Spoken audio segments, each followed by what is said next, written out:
Hi, Mickey Jacobs here. Welcome to Angel Chat Grief 2. Sorry about the first audio in the Grief 1 topic. We try to do it outside as I like to do it with the nature and the horses in the background. I know you guys like it as well. But it was too windy and something went wrong with the volume, so I got a lot of emails how important that topic is, so I decided to record it again and and be on the safe side and record it in my office today.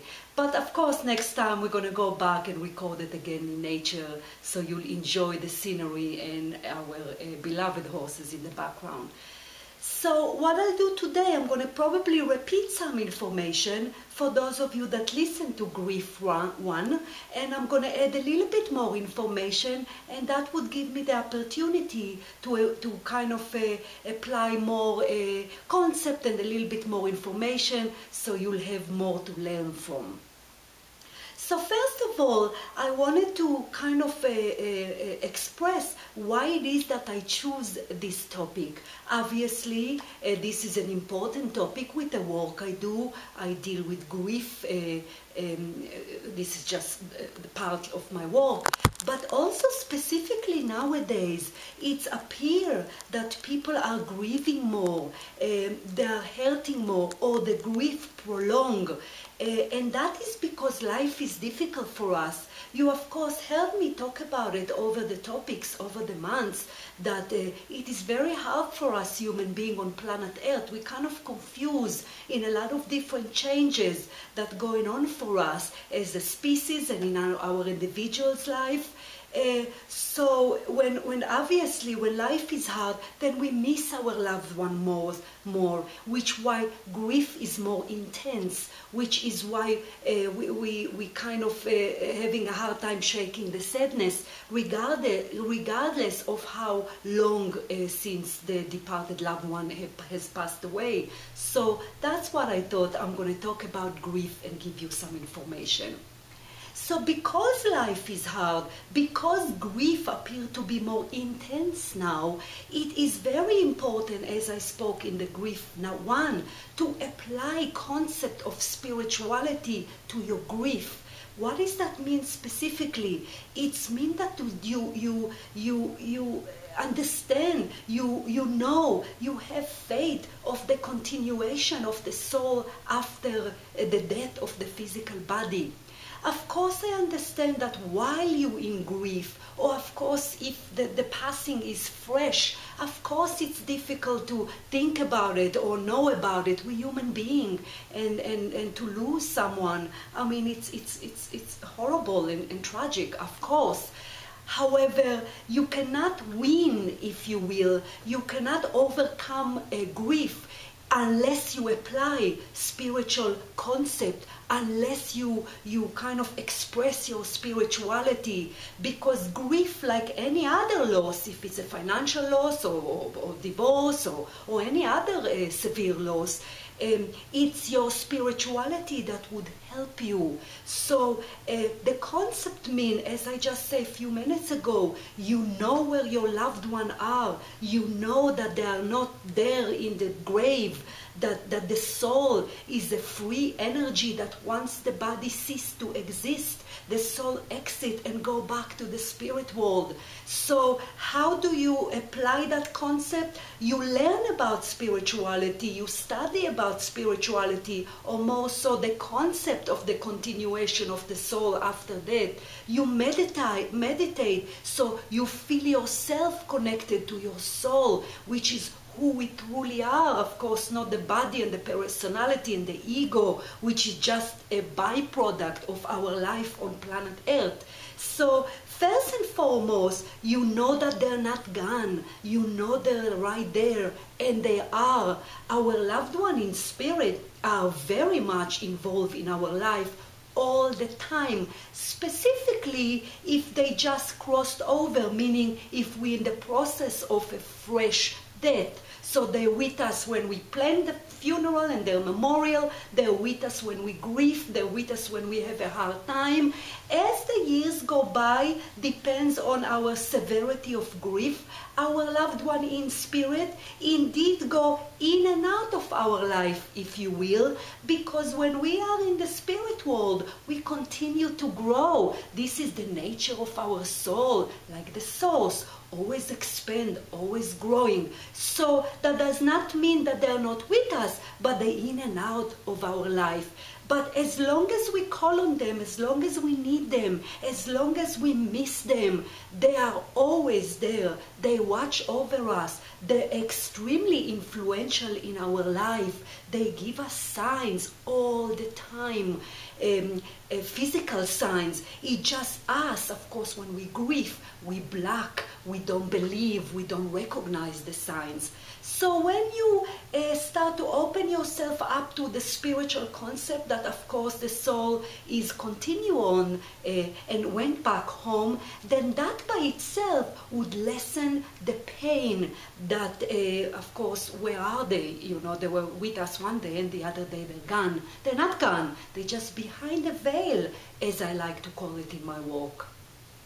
Other concept that you would want to apply is you want to discipline your ego, your personality, your mind that does not know of the spirit world or spirituality of the soul. That's not its job. The ego is negative in order for us to rise above it. So in grief, I see people that blame themselves, blame God. That's a big one, because what else are we going to do, especially when a death does not make sense, such an accident, or if a child cross over, or an illness for a person that was perfectly healthy. So those things, of course, not make sense. So the mind find other to blame. It's just natural, it's normal. So, however, being spiritual is discipline those thoughts and understand that God had nothing to do with your loved one passing, nor do he will have any to do with your passing when the time, my passing when the time would come. God is just there, unconditionally love us. He does not involve in our life. He cannot be. Or else, how can he be an unconditional life source? He cannot give one 90 years and the other one the age of 2, go home. So what does that mean? It means that it is up to the soul how many years it's chosen to be on each given incarnation. Now it's a difficult concept to understand if you're not open to spirituality, because of course it's difficult to comprehend. Why is it we would choose to go home early? Why would we choose to go home and leave family here and kids and spouses? That is because it is not us. It is not Mickey per se that planned this incarnation, but my soul. My soul have a completely different perspective on planet Earth. My soul is not afraid to live here when the journey is done. There is no fear. The soul knows it's coming to planet Earth only for growth. It's used the physical body, the life, the planet Earth in order to accelerate in its growth, which is why it's such an effective incarnation for a soul to come. So a soul would decide whatever years it is that would be sufficient for the soul to accomplish the journey, to go through all the experiences that were included in the blueprint. You know by now, blueprint, the detail of the life of the incarnation, and then the soul goes home. So the perspective of the soul, which what it is I teach in Angel Chart as well is my line of work, is to view your life with the challenges and including a loss, of course, from the perspective of the soul. So that child that you lost or someone else lose or any other death that does not quite make sense to our mind, indeed makes sense to the soul. The journey has completed and the soul went home. When we live, how we live, to the precise moment, to the manner on which we exit planet Earth is all governed by our soul. So if you truly and authentically understand that concept, it will indeed lessen your grief, lessen your sadness, because there is nothing you could have done. There is nothing, there is no room for guilt if you authentically believe in that spiritual concept, which you will.